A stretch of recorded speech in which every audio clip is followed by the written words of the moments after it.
School का पहला दिन, नए बैग्स, नए सपने और कुछ कहानियां जो बिना बताए शुरू हो जाती हैं। वो सिर्फ एक नज़र थी, पर उस एक पल ने दिल को कंफ्यूज कर दिया। बेंच एक थी, पर दिल दोनों के अलग अलग धड़क रहे थे। बात कम होती थी, पर खामोशी भी काफ़ी कुछ कह जाती थी। बारिश के दिन और वो छोटी सी केयर जो दोस्ती से थोड़ा ज्यादा लगती थी। कहना चाहा था, पर डर जीत गया। कुछ बातें बस दिल में ही रह जाती हैं। जिंदगी थोड़ी सीरियस हुई और वो बेंच थोड़ी खाली लगने लगी। स्कूल खत्म हो गया, पर कुछ अधूरी कहानियां साथ चलती रहीं। वक्त बदल गया, पर पहचान वही थी।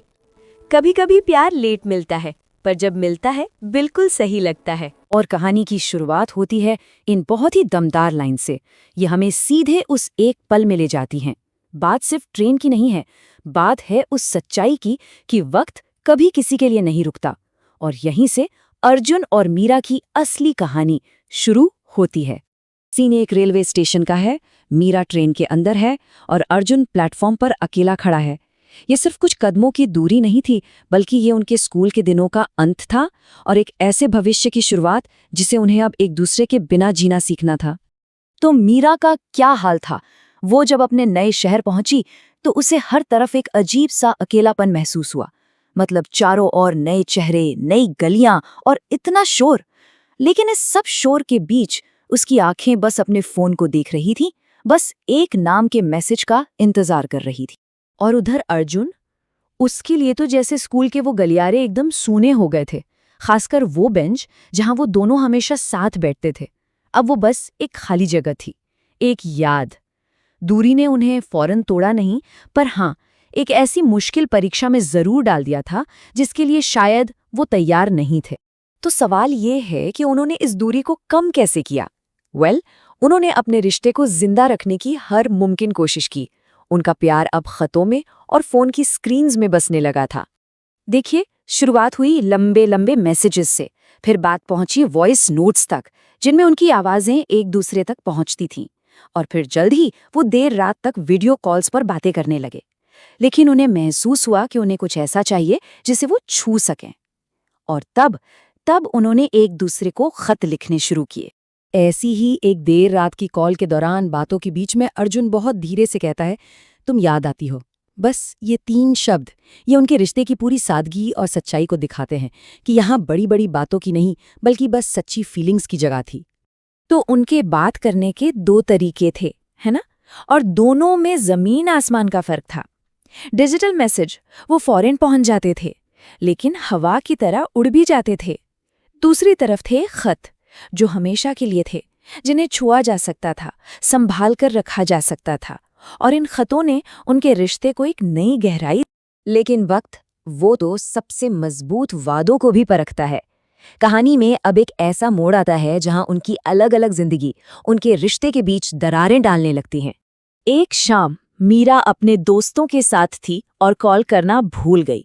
जब उसने रात में अपना फोन देखा तो उस पर अर्जुन की 7 मिस्ड कॉल्स थीं। सिर्फ एक नंबर, लेकिन इसमें एक बेचैनी छिपी थी। ये वो पल था जब उनकी 2 अलग अलग दुनियाएं पहली बार एक दूसरे से टकराईं। जब मीरा ने वापस कॉल किया ना, तो अर्जुन की आवाज में गुस्सा नहीं था, बल्कि उससे भी बुरा कुछ था, खामोशी। उसका बस एक सवाल, बिजी हो? ये बहुत शांत था, लेकिन बहुत भारी भी। और ये खामोशी किसी भी गुस्से से ज्यादा तकलीफ देने वाली। मीरा के जवाब के बाद एक लंबी, बहुत ही दर्द भरी खामोशी छा जाती है। और फिर अर्जुन का जवाब आता है, अच्छा, ठीक है। ये 2 शब्द दिखाते हैं कि गलतफहमी कितनी गहरी हो चुकी थी। कभी कभी जो नहीं कहा जाता, वो कहे गए शब्दों से कहीं ज्यादा चुभता है। और फिर एक रात, एक बहस के दौरान मीरा ने वो कह दिया जो शायद उसके दिल में था। उसने कहा, तुम मेरी जिंदगी का हिस्सा हो, लेकिन सिर्फ तुम ही हिस्सा नहीं हो। ये बात सच थी, और शायद इसीलिए ज्यादा चुभने वाली भी। यहीं पर यह सवाल खड़ा होता है कि क्या 2 लोग अलग अलग रहकर भी एक रह सकते हैं? उस मुश्किल बातचीत के बाद उनके रिश्ते ने एक नया मोड़ लिया। उन्होंने बात करना बंद नहीं किया, पर अब वो अपनी खुशियों के लिए पूरी तरह एक दूसरे पर निर्भर नहीं थे। ये कोई दुश्मनी नहीं थी, बल्कि एक जरूरत थी, खुद को समझने की, अपनी एक अलग पहचान बनाने की। मीरा ने कला में, पेंटिंग में अपनी भावनाओं को जाहिर करने का एक नया तरीका खोज लिया। वो उन फीलिंग्स को कैनवस पर उतारने लगी जिन्हें वो शब्दों में बयां नहीं कर पा रही थी। ये खुद को खोजने का उसका अपना सफर था। और अर्जुन का क्या? उसने भी अपने लिए एक नया मकसद खोज लिया। उसने छोटे स्टूडेंट्स को पढ़ाना शुरू किया और दूसरों की मदद करने में उसे एक अलग ही सुकून और एक नई पहचान मिली। मतलब वो दोनों अपनी अपनी दुनिया में बदल रहे थे और शायद बेहतर इंसान बन रहे थे। एक शाम मीरा ने हिम्मत करके अर्जुन को अपनी पहली पेंटिंग की एक तस्वीर भेजी।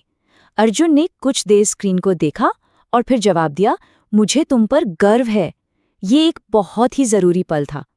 अर्जुन का ये सपोर्ट दिखाता है कि उनका प्यार अब एक ज्यादा मैच्योर रिश्ते में बदल रहा था, जहां वो एक दूसरे की ग्रोथ का सम्मान करते थे। और ऐसे ही जिंदगी आगे बढ़ती रही। 2 साल गुजर गए। उनकी बातचीत अब कम हो गई थी, लेकिन कभी बेमतलब नहीं हुई। और फिर एक दिन एक मामूली से पोस्टर ने उनके रास्तों को फिर से एक साथ लाने का इशारा कर दिया। देखिए, 2 साल कैसे बीते। पहले साल उन्होंने अपनी अपनी नई दुनिया बसाई, फिर धीरे धीरे वो खुद को और बेहतर समझने लगे। और दूसरे साल के अंत में एक कैंपस पोस्टर ने सब कुछ बदल दिया। अर्जुन ने उस पोस्टर पर मीरा का नाम देखा और बिना एक पल सोचे एक ट्रेन का टिकट बुक कर लिया। जब वो इतने टाइम बाद फिर से मिले तो अर्जुन ने मीरा के आत्मविश्वास और उसके बदलाव को देखा और उसने कहा, तुम बहुत बदल गई हो और बहुत अच्छी लग रही हो। उसने मीरा के इस ग्रोथ को एक कमी की तरह नहीं बल्कि एक खूबसूरत बदलाव की तरह देखा। ये उनकी मैच्योरिटी को दिखाता है। तो अब कहानी अपने अंतिम और सबसे जरूरी हिस्से पर पहुंचती है, जहां उन्हें ये तय करना था कि क्या वो अपने इस नए रूप में एक दूसरे के साथ अब भी फिट बैठते हैं। अर्जुन की ये बात, ये इस कहानी का पूरा सार है। वो कहता है कि उनका नया रिश्ता अब बचकाने जोश पर नहीं बल्कि समझदारी और एक सचेत चुनाव पर आधारित था। वो एक दूसरे को इसलिए नहीं चुन रहे थे क्योंकि वो हमेशा से साथ थे, बल्कि इसलिए क्योंकि अब वो जानते थे कि वो एक दूसरे के बिना अधूरे नहीं हैं, पर साथ में ज्यादा पूरे हैं। और इस सब के बाद मीरा का एक छोटा सा लेकिन बहुत गहरा सवाल आता है। फिर से शुरू करें। ये सवाल उस पल को दिखाता है जब वे दोनों एक शांत यकीन के साथ फिर से एक नई शुरुआत करने का फैसला करते हैं। तो आखिर में इस कहानी से हम क्या सीखते हैं? शायद यही कि उनका स्कूल का प्यार कोई अंत नहीं था। जैसा कि कहानी कहती है, ये तो सिर्फ पहला अध्याय था। ये कहानी हमें एक उम्मीद के साथ छोड़ जाती है और ये सोचने पर मजबूर करती है कि कुछ कहानियां कभी खत्म नहीं होती, वो बस अपना रूप बदल लेती हैं।